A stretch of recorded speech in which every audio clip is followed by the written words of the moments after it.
We'll have former South Sydney star Steve Maven and his remarkable rugby league story. And even more remarkable, the items in the Rugby League Antiques Roadshow. Blake this time from dummy half. Long one out. Maven's got it. Sensational pass. What a pass. Oh, Phil Blake, take a bow. Maven's got the try. Across the South Sydney side with Maven. Maven in the clear over the corner. They're not going to catch this fellow. And Maven just gets it. Well, the mail was right. We were tipped off we might find Bossy. Steve Maven here at Botany. How you doing? Good, thank you. Welcome to the Fan. This is Borley Park, home ground of the Botany Rams, is that right? That's correct. This is where it all began, yes. Okay, how old were you then when you played here? I was a little 3-year-old backing up my brother's team. 3-year-old? Yeah, they threw me on the field and didn't do a great deal, but that's where it began. And yeah, some really fond memories here, training during the week, playing on the weekend. Just great times growing up. Rugby League heartland. Well, I reckon your life in rugby league is worth a movie, and I'd like to work on a script with you. Please come with me on the Fan. The fold-out chairs. As Andrews gone straight through, got it back inside to Maven, and Maven's going to score. One of those flying dives of his that should get him a kick up the backside from his coach.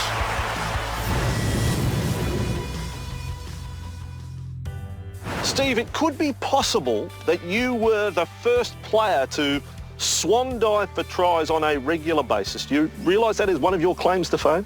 Yeah, well, back in the day it was a bit taboo. I was often chastised for it, but now it's quite the norm, you know, people doing the dives. But I just did it back in the day because I enjoyed it, you know, just scoring tries, just the elation and a bit of lair-rising, I suppose, too. But, yeah. Rex Mossop said, I get a kick up the bum for that. Graham Hughes said, we don't need that in rugby league. Boo, Hughesy heaps. You know, what are you talking about? He did, you know. Bit of entertainment. Yeah, true. Bit of entertainment, and I never dropped the ball doing it. I always tucked it in and dived in, made sure it was secure. Yeah. Now, look, it is incredible. The first time you do that, I think it's a second try in first grade, that becomes one of the feature shots the first time they make the Tina Turner ad for rugby league the next season. That's Steve Maven as a 19-year-old as a star in the league ad the next year. Well, it's quite ironic that that was the first Tina Turner ad, and they used that the following year, and that dive did make it. So it might have been frowned upon by some, but they used that to promote the game as an action type. All right. To conclude the conversation on the dive, did George Piggins ever pull you up? Like, cranky man at times, strict coach. Did he say anything to you? Not really, not particularly, no. George is he's straight up and down guy, George, and as long as we were all doing our job on the field, he was happy. Okay, but if you had to drop the ball, different story. Heaven help you. You break into first grade as a 19-year-old in 1987. You play every game. In fact, while your career goes over 6 seasons, those first 4 seasons, you barely miss a game. You play 88 games in 4 seasons for the Rabbitohs. Yeah, well, I was quite lucky injury-wise originally. I found I didn't get injured very often, and I could always just get up and get selected for the game the next week. You know, so I was always proud of that. That, you know, to play well enough for the coach to select you the very next week, that was always a good achievement when they'd read the side out and you'd be in there. Must have been those shoulder pads that kept you fit. They helped you pretty. The big shoulder pads. Yeah, were the there. shoulder pads were sort of the vogue back in the day. But I don't think if it was my time around again these days, they're not warm at all. So for someone, and you should be immensely proud of what you achieved. Those first 4 seasons, 88 games. Then you had a season at Canterbury. Yep. And then round 1 in 1992, you're 24 years of age. Yep. That is the last time your name appears in the big league program in first grade. What happened? I started on the wing, and we played Parramatta at Para Stadium, like you said, and I ran from dummy half, and at this stage Brett Kenny had moved to lock, and he came out and just chopped me down, broke my leg, and just sort of heard something click, and the leg was broken, and I needed an operation, and I tried to come back, but it wasn't really right. And then one thing led to another. I was out for the season, and then I sort of lost my way a bit. And I was still quite a young man, but I think maybe because I started as an 18-year-old in grade, I felt like I was a bit burnt out. But so that's just the way it panned out. We do have to talk about 87 because Steve Maven gets mentioned in that context of that infamous minor semi-final against Canberra. Let's work out or go through what was truth. Okay. 3 tries.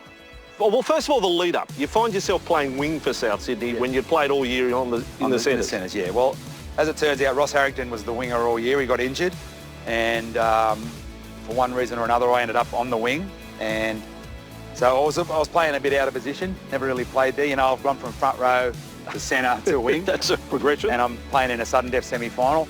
But you know, having said that, my preparation probably wasn't the best. I was, you know, young. I was a 19-year-old kid. Both of my kids are older than that now, and I can just sort of see that, you know, they're not really at that stage where you can consider yourself an adult. And but yeah, the way the story goes is that Peter Jackson kicked me the ball, and I dropped the first one, and then kicked me a couple more, and I dropped them. And it's funny because I ended up meeting Jacko years later, because I always thought, I was off him, I didn't like him. Then when I met Jacko, he was actually a great bloke. Tremendous bloke, such a nice bloke, and I'm so glad I got to meet him, because obviously what happened to him and that it was devastating. But yeah, I sort of come to terms with it, and you know, and he just said to me, you know, we didn't target you or anything like that. He said, I just kicked you the ball, you dropped it, and I just kicked you a few more. That's the way it went. So 16 minutes in, you've had the 3 errors, 3 tries on the board, and you're hooked. I mean, you've got to be honest. I mean, George Piggins has come out and said, Steve, go. Steve Maven, obviously very much a confidence player. His confidence has been torn to pieces today in the opening 15 minutes of this match, and I really think it is a wise move by coach George Piggins. What happened next? I went in the dressing room, and I was, you know, obviously I ripped my jumper off, threw it in the bin, and left the ground. And those days I was playing for Alexandria Rovers in the juniors. I ended up back at the Cauliflower Hotel.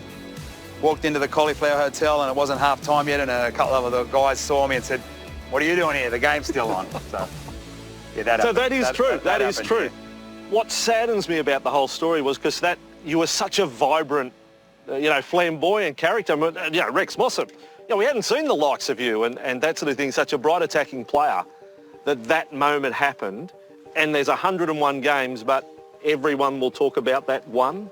How does that sit with you? Well, again, it's you know, there's no point beating myself up about it, having any regrets about it. It is what it is, and you know, that happened, and I've come to terms with it, you know. And it's also disappointing when we were minor premiers in '89, and we had 2 chances to make the grand final, and we didn't win either of those either.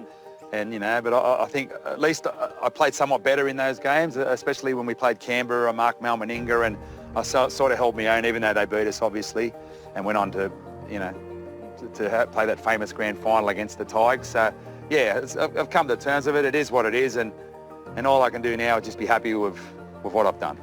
Steve, how do you think that dive would have gone on now in the modern era, where they can dive from miles out, the acrobats? You were just ahead of your time. Yeah, you know, maybe.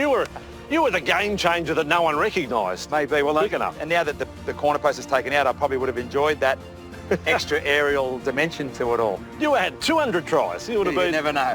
Superman. We'll never know. All right, Steve, it is wonderful to catch up with you. This is what The Fan is about, telling stories. As I say, I think yours is the making of a movie. Maybe. Just could I play a little part in it? You know, just you're in it. Thanks, Steve. Steve Maven on The Fan.